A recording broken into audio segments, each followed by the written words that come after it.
Perang Dunia Kedua memang masih menyisakan misteri sampai dengan hari ini. Banyak mitos yang beredar di kala pertempuran dahsyat yang hampir memporak-porandakan dunia kala itu. Beberapa mitos bahkan masih dipercaya hingga saat ini. Berikut beberapa mitos yang berhasil dirangkum. Jepang tidak sekeji Jerman. Jepang sama kejinya dengan Jerman. Mereka memang tidak bertanggung jawab atas terjadinya genosida besar-besaran atau membunuh banyak orang seperti yang dilakukan Jerman, tetapi kekejian mereka nyaris sama. Secara keseluruhan, militer Jepang bertanggung jawab atas kematian setidaknya 20-30 juta warga sipil, hanya beberapa juta lebih rendah dari Nazi. Tentara Jepang menganggap diri mereka lebih unggul secara rasial, daripada orang Tionghoa, dan memperlakukan mereka dengan kebencian dan kekejaman yang tak terkendali. Contoh dari kekejaman Jepang berikut ini. Pertama, perkosaan di Nanjing yang menewaskan 300.000 warga sipil. Perempuan dan anak-anak diperkosa beramai-ramai, disiksa, dan dibunuh perlahan-lahan sebagai hiburan. Kejadian brutal ini sampai mengagetkan perwira tinggi Jepang.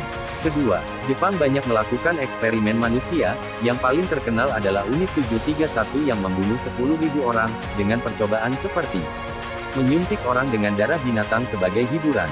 Mengukur berapa lama bayi meninggal setelah diletakkan dalam temperatur sangat tinggi. Mengambil organ tubuh pasien tanpa dibius, memasangnya kembali, untuk melihat reaksi yang terjadi. Menguji berbagai jenis racun dan gas.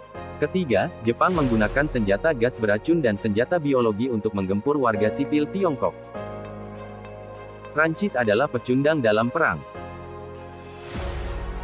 Nasib tak berpihak pada Perancis. Perang dimulai pada tahun 1939 dan mereka tetap berperang selama lebih dari 2 tahun, namun pertarungan mereka hanya dianggap lelucon.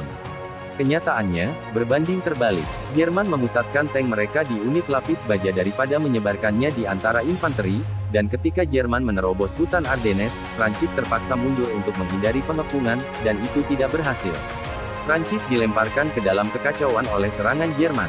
Prancis tidak terlalu besar dan mereka tidak punya banyak ruang untuk mundur. Mereka melakukan segalanya meskipun gagal. Setelah Prancis jatuh, Prancis tetap melawan. Ada beberapa fakta prajurit Prancis ini. Pertama, banyak tentara Prancis berhasil sampai ke Inggris dan mulai berencana untuk merebut kembali negara mereka. Kedua, perlawanan Prancis adalah teror bagi Jerman sepanjang perang. Mereka bertempur dengan sangat berani melawan rintangan yang menakutkan dan membuka jalan bagi pembebasan sekutu Eropa. Ketiga, divisi Prancis yang selamat dari kejatuhan Prancis mampu terlibat dan mengalahkan Jerman beberapa kali.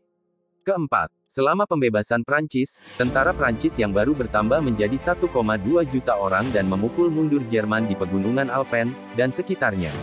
Prancis tidak jatuh karena menyerah dan militer Prancis tidak buruk dengan cara apapun. Jerman melakukan serangan serius melawan Prancis, namun bahkan dengan seluruh negara yang diduduki Prancis terus berjuang. Perang Pasifik adalah konflik antara Amerika Serikat dan Jepang. Perang Pasifik sama besarnya dan sama mematikannya dengan Perang Eropa. Banyak yang percaya bahwa ini adalah perang antara marinir Amerika melawan infanteri Jepang di pulau-pulau Pasifik, padahal apa yang terjadi lebih dari itu. Faktanya, peperangan ini berfokus di Tiongkok. Perang di Tiongkok adalah perang paling mematikan nomor 2 dalam Perang Dunia Kedua.